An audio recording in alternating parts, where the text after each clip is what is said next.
नाज़रीन, पाकिस्तानी सियासत की मौजूदा सूरत हाल ये है कि पंजाब असम्बली तहलील हो चुकी है। गवर्नर ने दस्तखत नहीं किया और गवर्नर ने एक ट्वीट कर दिया और उस ट्वीट में ये लिखा कि मैं इस अमल का हिस्सा नहीं बनूंगा। आईनी तरीक़ाकार के तहत 48 घंटों में असम्बली तहलील हो जाएगी। सूबाई काबीना भी तहलील हो चुकी। अगले 3 दिन तक चौधरी परवेज़ इलाही साहब को अपोजिशन लीडर मियाँ हमजा शहबाज शरीफ के साथ बैठ के मुशावरत करनी है निगरान सेटअप के ऊपर। तब तक वज़ीर आला चौधरी परवेज़ इलाही रहेंगे, लेकिन आइंदा निगरान सेटअप के ऊपर क्या इत्तफाक हो जाएगा, ये एक बुनियादी सवाल है। आज चेयरमैन पीटीआई इमरान खान की तरफ से सदर को एक खत लिखा गया और कहा गया कि वज़ीर आज़म मियाँ मोहम्मद शहबाज शरीफ साहब अपना एतमाद खो चुके हैं। एमकेएम ने हुकूमत से अलहदगी का इशारा दे दिया है। एमकेएम नाराज बैठी है, इसलिए वज़ीर आज़म को एतमाद का वोट हासिल करने का कहा जाए। तो अब सूरत हाल ये भी है कि क्या वज़ीर आज़म को एतमाद का वोट लेने का कहा जाएगा। उधर सिंध के बल्दियाती इंतखाबात से पहले एमकेएम ने यह इनकार किया कि हम इसका हिस्सा नहीं बनेंगे अगर इंतखाबात होंगे। फिर उन्होंने ये कहा कि आप हल्का बंदियों को बेहतर कीजिए। फिर आज पीपल्स पार्टी ने इशारा दे दिया कि इंतखाबात होंगे। फिर एमकेएम ने भी बादल नखास्ता ये पैगाम दे दिया कि हम इंतखाबात में हिस्सा ले रहे हैं। तो पाकिस्तान की मजमूई सियासी सूरत हाल पर बात करेंगे। राना साहब की तरफ बढ़ते हैं। साहब, बात का आगाज करते हैं पंजाब की सूरत हाल से। असम्बली तो तहलील हो चुकी, क्या निगरान सेटअप के हवाले से पाकिस्तान तहरीक इंसाफ ने मुशावरत मुकम्मल कर ली? बिस्मिल्लाहिर्रहमानिर्रहीम, अस्सलातु वस्सलामु अलैका या सय्यदी या रसूलल्लाह, अस्सलातु वस्सलामु अलैका या सय्यदी या हबीबल्लाह।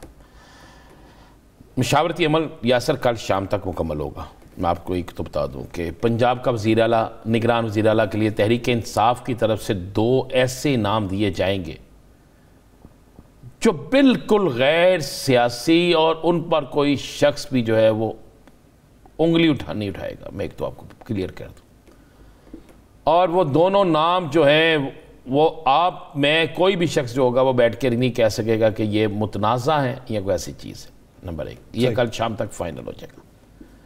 नंबर 2, मैं आपको एक बात बड़ी क्लियर और साफ बता दूं, सुबह से तमाम टीवी चैनल्स पे चल रहा है सुबह से कि जनाब सदर साहब एतमाद के वोट का कह देंगे। मैं आपको बता रहा हूं, सदर साहब अभी एतमाद के वोट का नहीं कहेंगे। अच्छा, अभी सदर एतमाद के वोट का नहीं कहेंगे। अभी कुछ दिन सियासी गेम इसी तरह चलेगी। कुछ इत्तेहादी 3 इत्तेहादी इन्हें छोड़ के जा रहे हैं। उन इत्तेहादियों को सहूलतकार रोक रहे हैं। अब वो इत्तेहादी कितने दिन तक रुकते हैं ये देखना है। लेकिन ये चीज़ फाइनल है, मैं आपको एक बात बता दूं, ये चीज़ फाइनल है कि वफाकी हुकूमत जा रही है, वफाकी हुकूमत नहीं बच रही। चाहे जो मर्जी हो जाए, जितना मर्जी जोर लग जाए, लेकिन वो इस तरीके से जाएगी कि जिसके इंतहा कोई नहीं है। मतलब मिसाल के तौर पे मैं आपको बता दूं, एतमाद के वोट से फ़र्क कोई नहीं बढ़ेगा। फ़र्क इसलिए नहीं बढ़ेगा, नहीं लेंगे एतमाद का वोट, पूरे नहीं होगा, ख़त्म हो गई, वज़ीर आज़म साहब ख़त्म हो गए, कबीना ख़त्म हो गई, 2 दिन बाद रन आएगा। रन इलेक्शन में क्या होगा? जिसके पास ज़्यादा सादा अक्सर, बड़ी सिंपल। इसलिए ये एक ख़बर की हद तक बहुत अच्छा है, ये हुकूमत को हिलाने की हद तक बहुत अच्छा है, ये हुकूमत की चीखें निकलवाने की हद तक बहुत अच्छा है, ये हुकूमत को ये एहसास दिलाने की हद तक बहुत अच्छा है कि जनाब आपके पास अक्सरियत नहीं है, अब आपको हुकूमत में नहीं रहना चाहिए। लेकिन मैं कह रहा हूँ हुकूमत खुद बहुत अपने वज़न से गिर जाएगी। सदर को ये कहने की ज़रूरत ही पेश नहीं आएगी। आप थोड़े दिन इंतज़ार कर लें। अब चूँकि इलेक्शन के कल कराची में इलेक्शन भी है, उस इलेक्शन के बड़े असरात होने। हमारे पास तो एक ऐसी फुटेज भी है, कल हम सुबह या आज के बुलेटिन में शायद दिखा दें, जिसमें कुछ लोग बैलेट पेपर लेकर जाते नजर आएंगे आपको। बैलेट बॉक्सेस, हाँ, लेते बैलेट पेपर भी पहले लेके जाते नजर आएंगे। ठप्पे लगने शुरू हो गए हैं, ठप्पे लगने शुरू हो गए हैं, ये सारा कुछ शुरू हो गया है। आपकी सोच से ज़्यादा वहाँ पे होना है। तो उसके बाद एमकेएम का भी इम्तिहान है, वहाँ पे एएनपी का भी इम्तिहान है, वहाँ पे तहरीक इंसाफ का भी इम्तिहान है, जमात इस्लामी का इम्तिहान है, वहाँ पर वो जो वहाँ मुकामी तंजीमें हैं उनका भी इम्तिहान है। ये हाल ही एक नहीं है। इसके बाद आपकी अगले 2 से 3 दिन में बलोचिस्तान की हुकूमत तब्दील होने की तरफ जाएगी। अचानक आप देखेंगे, लंबा चौड़ा नहीं, अचानक देखेंगे आप। तो इसलिए ये सारे लोग अपने वज़न से ही नीचे गिर जाएंगे। شاید صدر کو یہ کہنے کی نوبت پیش نہ آئے، چونکہ صبح سے یہ شور مچا ہوا ہے، میں آپ کو خبر دے رہا ہوں، آپ دیکھ لیجئے گا، آپ کے سامنے آ جائے گی ساری صورتحال۔ اچھا رانا صاحب یہ بتائیں، یہ کے پی کے کی اسمبلی تحلیل کرنے کی جو باتیں ہو رہی تھیں وہ اب یہ کہتے ہیں کہ 1 ہفتے کے اندر ہوگی، اس میں طوالت 1 ہفتے کے اندر نہیں ہوگی جی، چلیں کتنے دنوں میں ہوگی؟ آپ ٹی وی انٹرویو سے سارا اندازہ لگا رہے ہیں نا، ایک چینل پہ جو خان صاحب نے دیا ہے، جی 3 سے 4 دن، اس سے زیادہ نہیں ہوگا میکسیمم۔ اچھا یہ اس کے انتظار کی وجہ کیا ہے؟ اس کے انتظار کی وجہ یہ ہے کہ یہ پنجاب سے نمٹنا چاہتے ہیں سر؟ اب آپ کو پہلے مجھ سے پنجاب والی بات پوچھ لیں، سارے لوگ سوچ رہے ہوں گے بھائی جان ہوا یہ، رانا ثناء اللہ صاحب اس رات باہر نکل کے ایک پریس کانفرنس کرتے ہیں، عطاء اللہ تارڑ صاحب بھی پریس کانفرنس کرتے ہیں، باقی وزراء ساتھ کھڑے ہوتے ہیں، وہ کہتے ہیں اندر ایک غیر آئینی اقدام ہوا، جعلی گنتی ہوئی، غیر آئینی ہوا، فلان ہوا، پولنگ ایجنٹ کھڑے نہیں ہوئے۔ پولنگ ایجنٹ تب کھڑے ہوتے ہیں جب کمپٹیشن ہو، جب صرف اعتماد کا ووٹ لینا ہو تو پولنگ ایجنٹ کھڑے نہیں ہوتے۔ اچھا یہ ساری چیزیں کہ انہوں نے ہم صبح عدالت میں سے چیلنج کریں گے، یہی باتیں ہوئی۔ اب صبح عدالت میں چیلنج کرنے سے پہلے گورنر صاحب نے لکھ کے بھیج دیا کہ جناب وہ اعتماد کا ووٹ بالکل ٹھیک لیا انہوں نے اور ہم اپنا کیس واپس لے رہے ہیں۔ اس پر ہوئی گورنر صاحب کی کلاس، میرے پاس جو اطلاع ہے، خوب چڑھائی کی گئی۔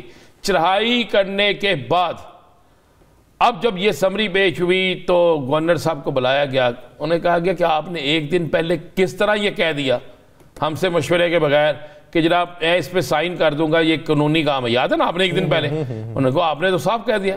نے کہا جناب آپ کو ہم نے گورنر بنایا، آپ نے جو کہنا ہمارے کہنے پہ کہنا ہے، اس کے بغیر نہیں کہنا، نہیں تو بس آپ سمجھیں پھر ختم مقام۔ گورنر صاحب نے اس کے بعد آج دوپہر تک سمری سائن ہو چکی تھی، پھر اچانک وزیر اعظم سے ملاقات اور دیگر معاملات کے بعد انہوں نے کہا جی میں سائن نہیں کرتا۔ یہ سارے انہوں نے قانونی نکتے چھوڑنے کی کوشش کی ہے۔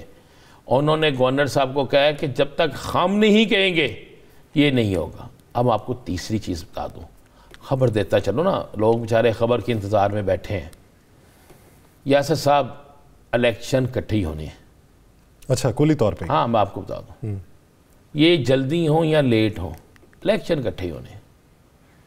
اور میں آپ کو بتا دوں آپ کے تگڑے سب سے تگڑے منسٹر واپس چلے جانے ہیں۔